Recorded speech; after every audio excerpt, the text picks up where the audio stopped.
Hey guys, today I'm going to teach you how I make this super simple gradient bookmark. This is one of my most popular designs and you can make it too. We are going to start with a color palette. Now, we're only using around 4 colors and we're going to make a gradient using these colors. So the first thing I'm going to do actually is draw my guide marks. I got these bookmarks on Amazon. They're wood and I just painted them black with the multi-surface paint that I use every time. So I'm just gonna find the center. With these it's super simple because they're 6 inches long. And then I'm gonna take my 8 guide mark stencil and I'm just gonna draw out super simple all of these guide marks here. So once we have our straight guide marks out, we're going to do our circular ones. Now I'm not going to measure anything out for this. I'm just going to kind of eyeball it. They do not need to be super even or super exact for this. As always, I'm using a white chalk pencil. These are really great because once the painting is dry, then you can go back and wipe it off and you have no more guide marks left.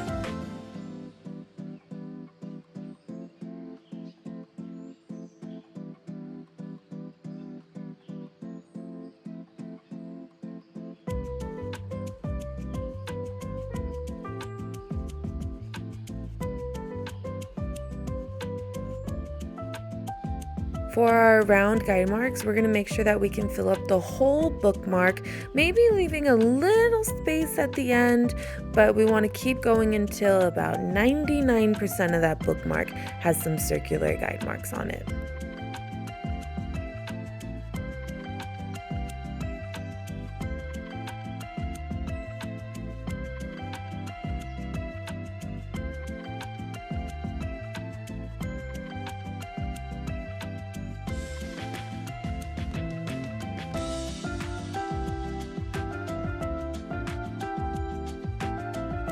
Next, we're going to make our gradient. So with the color True Blue by Decoart, I'm going to make around 4 different variations of this color.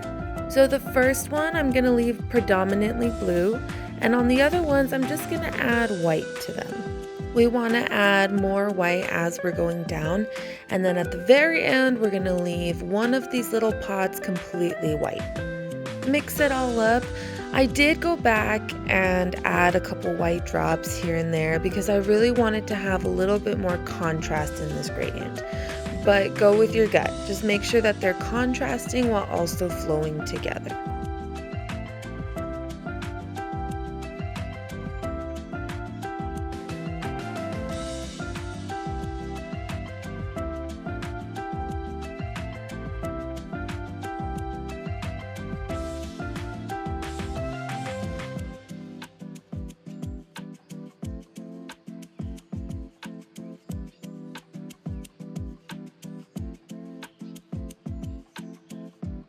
Then to the white, we're going to add a little bit of this metallic color. This is a folk art metallic color, but use whatever shiny white you have.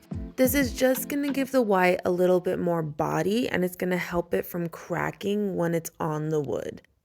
I also added some of this deep sapphire color and I'm just going to put it in the pan so that we have it ready to go.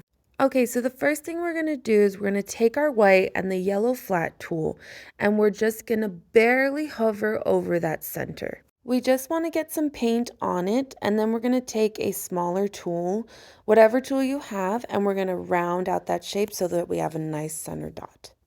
The reason we don't want to push down with that original tool is because it will spill over onto the bookmark. And as we swivel it around and kind of move it, it will just create more of a mess. And so to be a little bit more tidy, this is how we're going to make our center.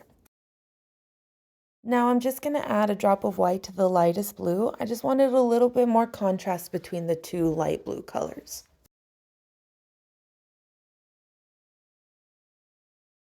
Then taking the small end of the pink tool, we're just going to dot around that big center dot.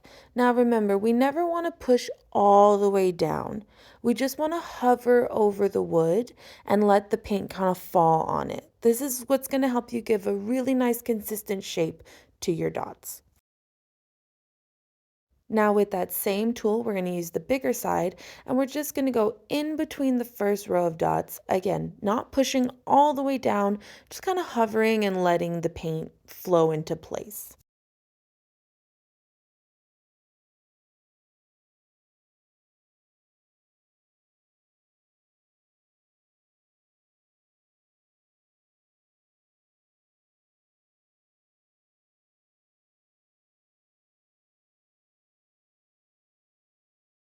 Then on this next line here, I'm going to be using the large end of the blue tool and we're going to repeat the process. I'm going to be using the large end of the blue tool for both this line and the line afterwards. What I'm going to do here is I'm going to put less paint on the tool for this line. And then when I go to the next line, we're going to add more paint and more pressure. Sometimes with these tools, there's no in-between size, and so we kind of have to adjust using the same size of tool. Just take your time and play with the sizes as you're going, especially if you're just starting, because you won't know how much pressure you're putting at first. But the more you do these center dots and the more you kind of play with the pressure of your hand and the paint, the more consistent your dots are going to be. So then using the large end of the green tool, we are just going to round out and finish our center dots with this like deep sapphire color.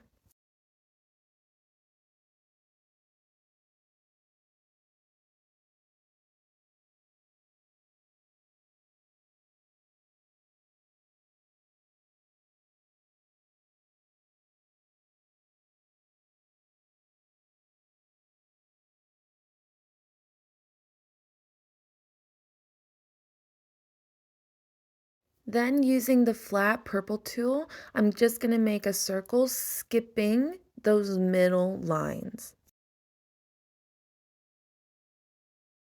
So then following the gradient from light to dark, I'm going to take the large end of the pink tool and I'm going to put that top dot slightly above the white and I'm just going to walk the dots on either side.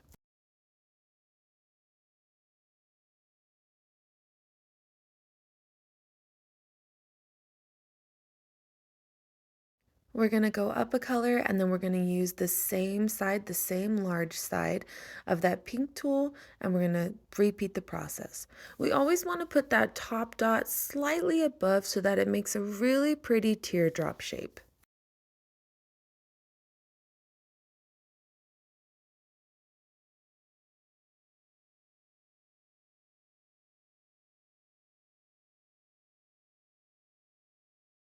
Then switching tools, I'm going to take the large end of the blue tool and I'm going to repeat the process, just getting darker as we progress.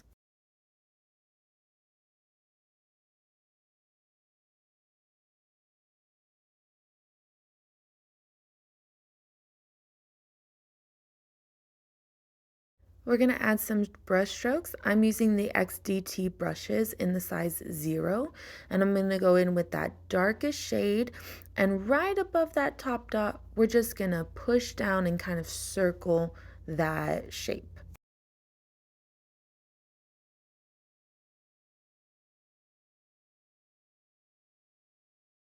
Using the same brush and that sapphire color, I'm going to go one guide mark above our first brush stroke.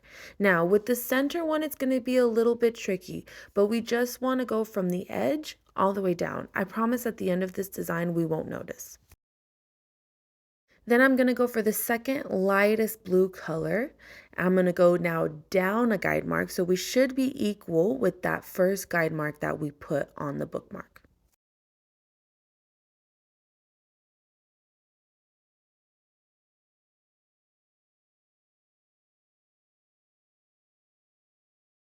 Then I'm going to take the white and I'm going to go a guide mark down. And for this one, I'm going to really press. There's a big space to fill with this last guide mark, and I really want to make sure that it's not too gappy. And so for any of the brush strokes that we do, we're just going to push down, and as we're finishing it, lift our hand up. What I decided to do here is make these white petals a little bit larger. just so that they connect a bit better.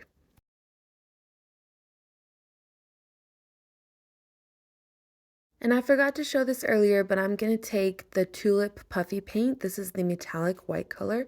And I'm going to make 3 dots, a top dot and then one on either side.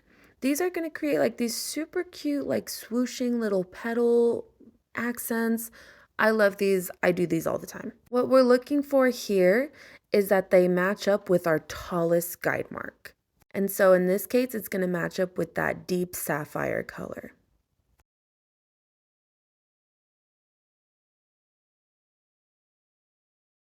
Then where that small little gap is between the brush strokes, I'm just going to do one swoosh to connect everything. Now I'm using a really precise tool, but you can use the small end of the pink stylus. That is about the same size. Then with the large end of the stylus tool, I'm just going to round out this shape, just making sure that everything ends on the same guide mark.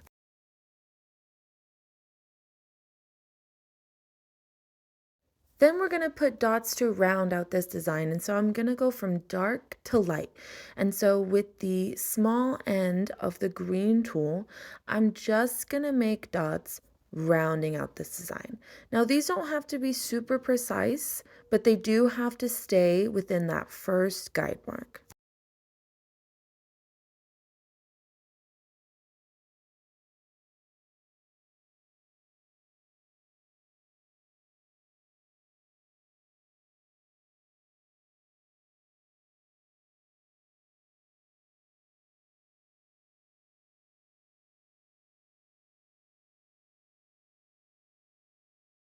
Then I'm going to use the large end of the green stylus and I'm just going to go in between. Here we're kind of repeating what we did with our center dots and we just want to make them look really connected without touching each other. So again, play around with your pressures, play around with the amount of paint that you're putting on and just make sure that they're fitting in between them without touching.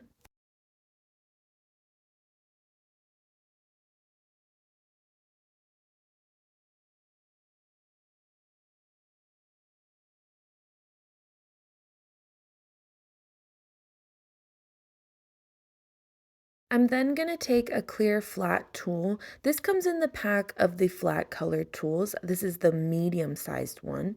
And I'm just going to repeat that process, getting lighter as the gradient goes. If you cannot find this tool, you can use the purple tool and just very lightly going in between.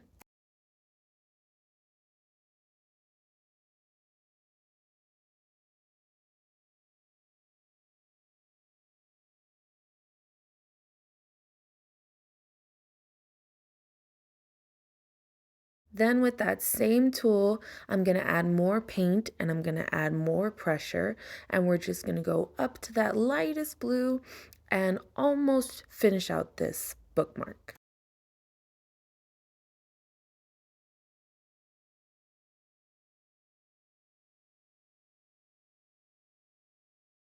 The last color we're going to do is that white.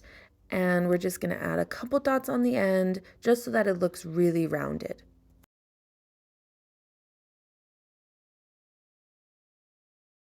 Now I'm going to add some of that metallic white on its own and I'm going to go back to our center dots and I'm just going to add a border of micro dots in between that metallic-y color.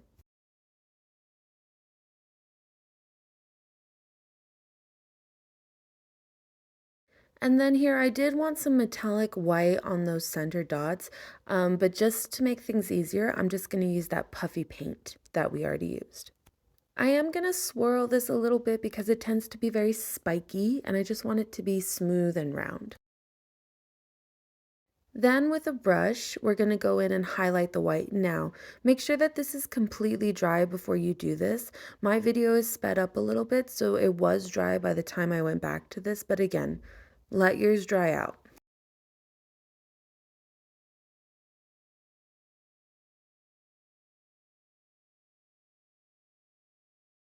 Again, I wanted to put metallic-y white on that center part, but the puffy paint is so much easier, so just use that.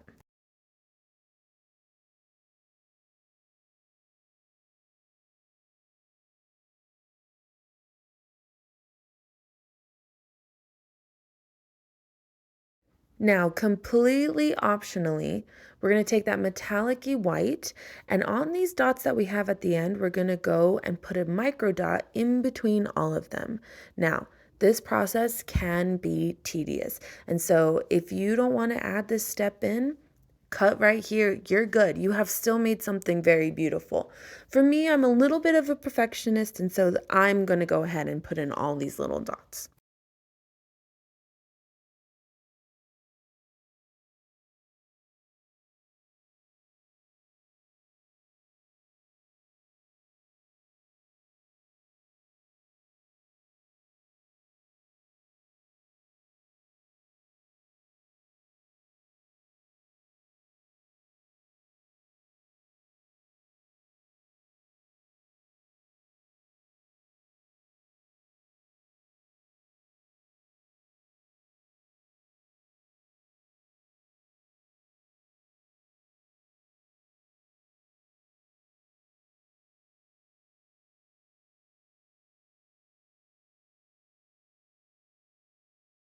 And here we have it. Once this is completely dry, go ahead and wipe it off with a damp cloth. And then if you make this in any other color, please show it to me. I love seeing what you guys make. As always, for more tutorials, subscribe to my channel. And thank you guys so much for hanging out with me. It was fun. Bye.